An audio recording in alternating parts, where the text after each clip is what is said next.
Rumors swirl around the National Mall in Washington, D.C. of hidden paradise and secret gardens where nature and art entwine. Today we are going to ditch the museum lines and step outside into the gardens specifically designed to complement the iconic museums they surround. Imagine strolling through an oasis with geometric pools reflecting the sky, then peeking into a sunken sculpture garden where art and nature become one. We'll wander through rainbow rose gardens, meet friendly pollinators, and uncover hidden spots where locals escape the city chaos. That's the magic of the 13 Smithsonian Gardens, 180 acres of lush oases along or near the National Mall. And the best part? They're all free. The dramatic backdrop to the Enid Haupt Garden is the towers, turrets, and chimneys of the Smithsonian Castle. While strolling through the garden's 4.3 acres, you'd never know that you're actually walking on the roof of the museums below. The garden was built above a subterranean complex called the Quadrangle, which houses 3 Smithsonian museums. The parterre is the garden's dazzling focal point. Every season, this manicured masterpiece transforms with a new palette and design. The Moongate Garden is a tranquil place inspired by the gardens and architecture of the Temple of Heaven in Beijing, China. This perfect harmony of water and stone symbolizes the earth's spirit and body. The pool is paved with black granite, giving the illusion of depth while mirroring the sky. Imagine the sound of cascading water transporting you to a 13th century Spanish paradise. You'll have to imagine, because the day I visited, the fountains were off. This photo of the fountain garden shows the center jet shooting water into the air and with water channels on top of low walls representing the 4 rivers of paradise.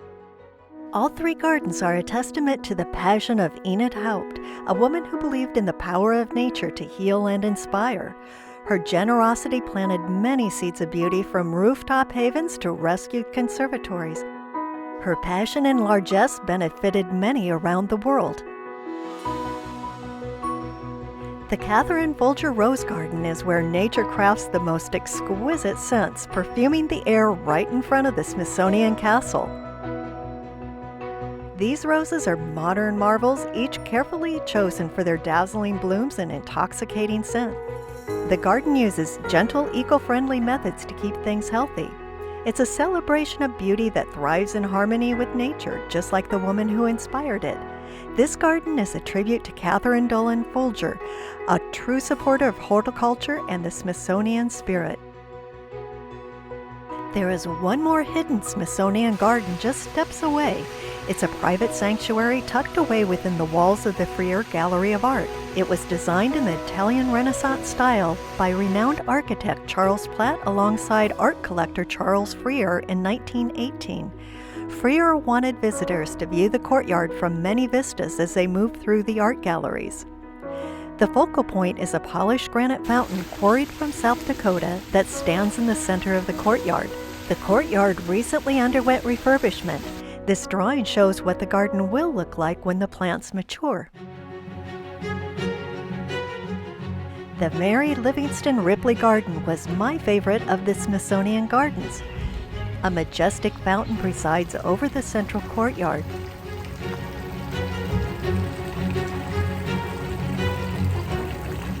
Tasteful vignettes, overflowing urns, and refreshing plant combinations are a study in texture, color, and fragrance. Back up to 1978, this garden was a barren patch of land destined for a parking lot. But Mary Ripley, lifelong plant scholar, gardener, and wife of the Smithsonian Institution's secretary, saw magic where others saw asphalt. She rallied the Smithsonian Women's Committee, and instead a botanical wonderland took root. But this garden isn't just about beauty, it's about accessibility. Inspired by a sensory garden in San Francisco, Mary Livingston Ripley wanted everyone to experience the garden. Raised beds bring vibrant blooms closer, inviting you to touch, smell, and see the world from a closer perspective. The Hirshhorn Sculpture Garden features 2 areas on the 4.5 acres surrounding the museum. The plaza, which is the landscape directly surrounding the museum, and the sunken garden on the National Mall. descend into the Sunken Garden, an open-air museum 14 feet below the National Mall, where the sculptures live among the foliage. Behind all this beauty lies a man with a vision, Joseph Hirshhorn. This passionate collector once displayed these sculptures on his private estate. The gardens are closed for renovation and are expected to reopen in 2025 for the museum's 50th anniversary. Tucked beneath the soaring wings of the National Air and Space Museum is a garden weaving together nature with the spirit of flight. The garden was closed for renovation during my visit, but when it reopens, the new design promises to celebrate the connection between nature and human flight, highlighting how birds, insects, and even seeds have inspired humanity to take to the skies. Here at the National Museum of the American Indian, the story isn't just told through artifacts, it's woven into the very fabric of the gardens surrounding the museum. It's a reminder that nature and culture are intertwined, a testament to the enduring spirit of the native people and their deep connection to this land. Water, the lifeblood of every culture, flows, creating a space for sacred ceremonies and quiet reflection. The grandfather rocks brought from distant lands were blessed by the First Nations people before being carefully placed in the garden. The cascading waters of the Central Waterway represent Tiber Creek, once a lifeline for the native people of this region. Symbolism is everywhere in the garden. The clay figures of Always Becoming are designed to erode and transform, mirroring the cyclical nature of life. The museum is free to visit, and the cafe within is rated one of the top 10 museum cafes in the United States by the American Alliance of Museums. I didn't think the food was Michelin star worthy, but that cascading waterfall vista from your table, that's worth savoring. Although not a Smithsonian garden, it would be a shame to be this close and not cross the street to visit the United States Botanic Garden. More than 1 million people come to the garden each year. Inside the greenhouses are 2 courtyards and 10 incredible gardens, providing a botanical adventure spanning the globe. I'll leave a link to my United States Botanic Garden video in the description below. Crossing over to the north side of the National Mall, the Smithsonian Pollinator Garden lies alongside the National Museum of Natural History. It's a bustling metropolis teeming with hummingbirds, bees, and butterflies, showcasing the vital role they play in our world. Forget gates and barriers. This garden spills onto the sidewalk, inviting the passerbys to experience the magic.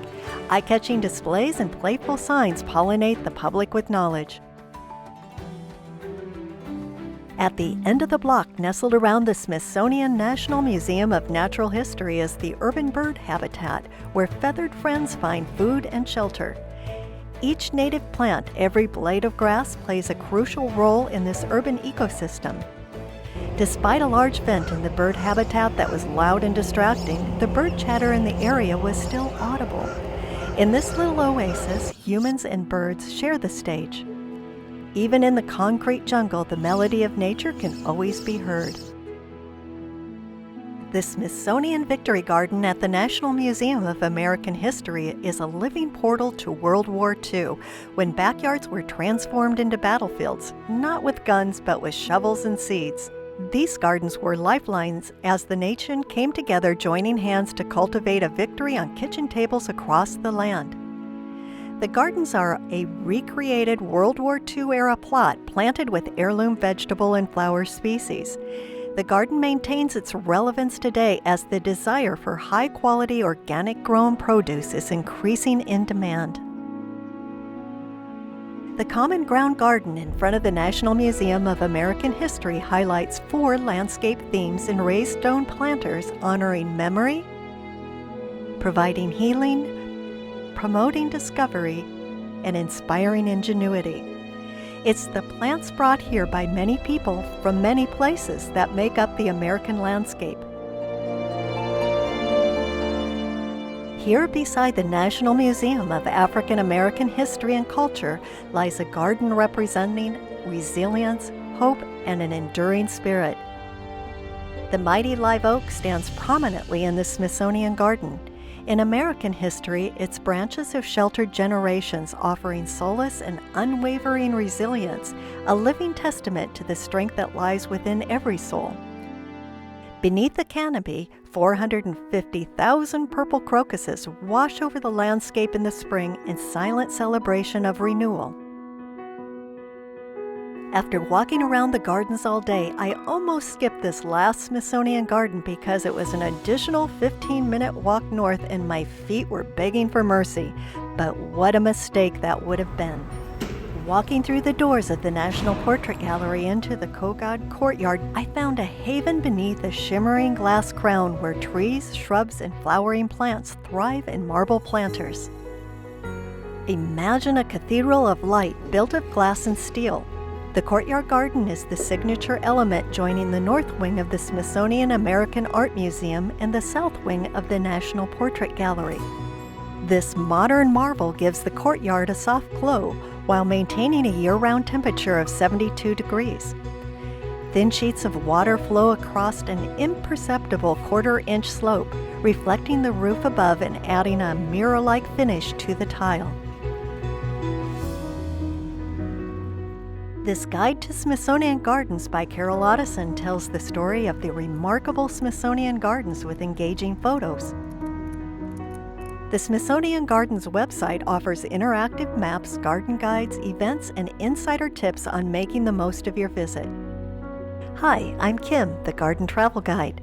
Subscribe to get notifications of future garden video tours and kindly give this video a thumbs up to help spread garden goodness. I hope to see you in the next garden.